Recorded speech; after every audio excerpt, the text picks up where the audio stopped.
He whispered, "Funny how they still stare like I'm out of place." A worker paused, avoiding his eyes. Darius breathed slowly. "I'm tired of proving I belong." Silence settled. Another voice murmured, "Maybe you never had to prove anything." For the first time, he almost believed it. Marilyn didn't lift her eyes, only muttering, "Step aside a moment." Her tone cut sharper than her words. Darius answered quietly, "That wasn't necessary." She stiffened, pretending not to hear, while a coworker glanced away. Narration held the truth. Even silence was choosing a side that day. She said, "Economy only." He answered softly, "Check again." Her breath caught, a crack in her certainty.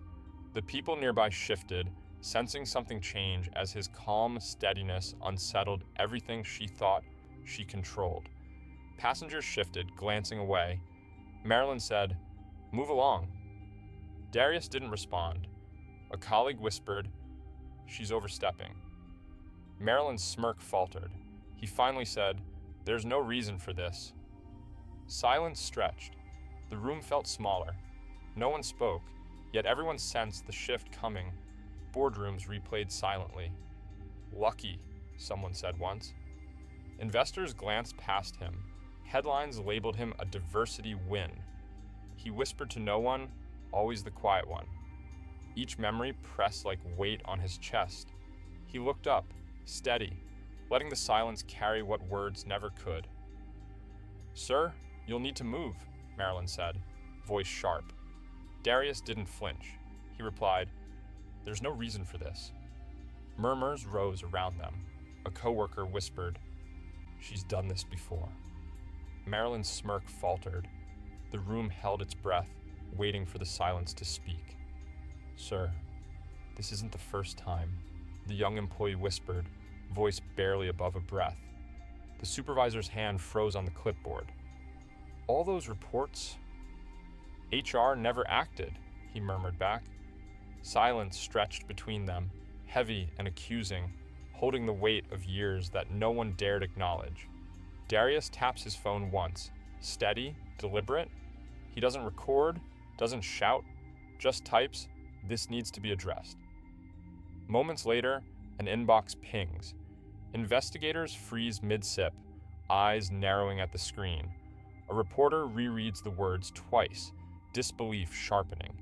From another office, a former employee replies, "We've got your back." By the time the economy tag lands on his suitcase, quiet tremors ripple through the system, unseen but undeniable.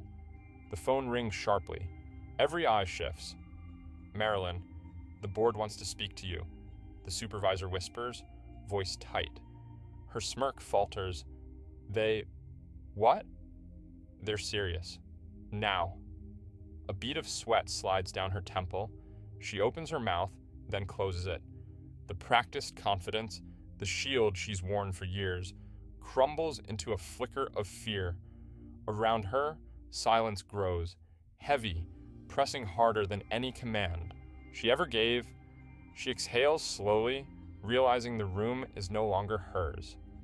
Darius steps forward, hands folded lightly, voice calm. "I'm ready," he says, and the murmur at the gate dies.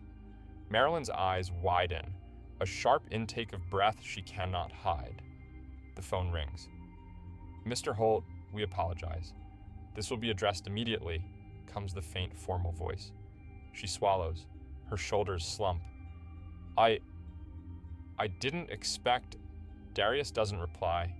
He simply stands, steady, letting the words settle in the space between them. Marilyn's gaze drops, fingers tightening on the counter. The confidence she carried, rehearsed for years, dissolves. Every whispered excuse, every small evasion, collapses into silence. Around them, passengers shift, some whispering, some frozen, as if the air itself has turned to consequence. Darius exhales quietly. The calm is louder than any confrontation could have been. Marilyn's face mirrors realization. For the first time, accountability is not a threat she can deflect. It is present, immediate, Unavoidable. The gate remains quiet, but the weight of truth presses, palpable, leaving her standing alone with the collapse she has spent years avoiding. Marilyn steps toward the parking lot, each footfall echoing louder than she expects. Her badge swings, catching the last light, weighty and accusatory. A coworker passes, eyes fixed elsewhere. Another nods stiffly, voice lost before it forms. She exhales, trying to reclaim the composure that once carried her through any room. The lot is quiet, the air thick, judgment unspoken yet unmistakable. She stops at her car, hands trembling slightly as keys press against her palm. A memory surfaces, meetings she dominated, warnings she ignored, corners cut for authority she thought untouchable. Her reflection in the windshield shows a face she barely recognizes, the authority she clung to replaced by accountability she cannot deflect. No one speaks. No one needs to. The silence itself delivers the verdict. Marilyn slides into the driver's seat, the badge heavy on her chest, and for the first time, the weight of her choices sits fully with her. Chaye o se zyada naho, or script essay form mi chaye. Darius leans back, eyes tracing the familiar lines of the seat in front of him.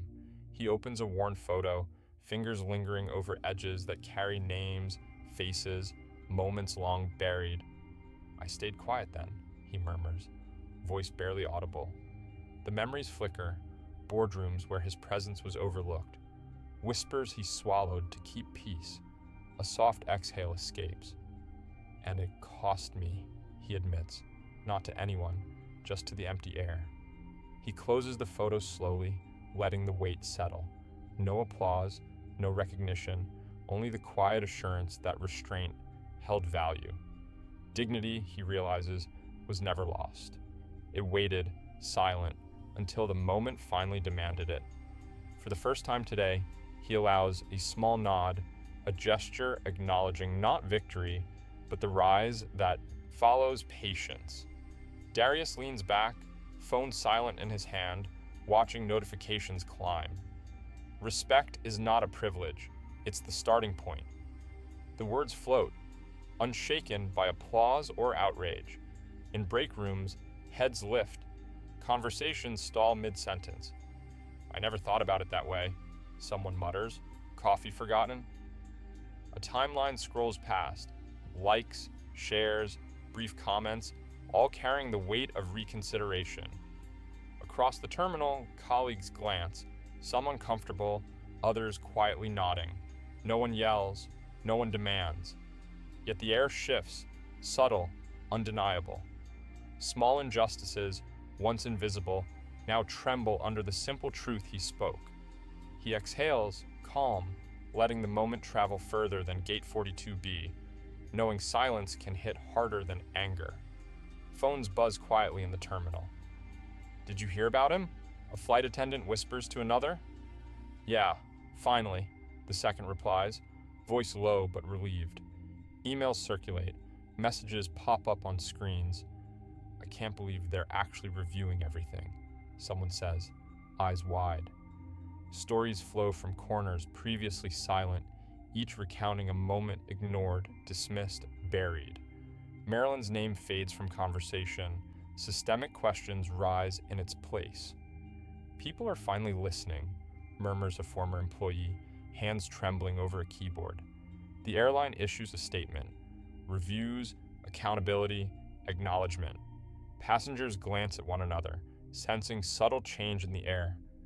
Darius boards quietly, suitcase rolling behind him. He doesn't smile, doesn't celebrate. He simply steps onto the plane, knowing dignity alone has shifted the ground beneath them.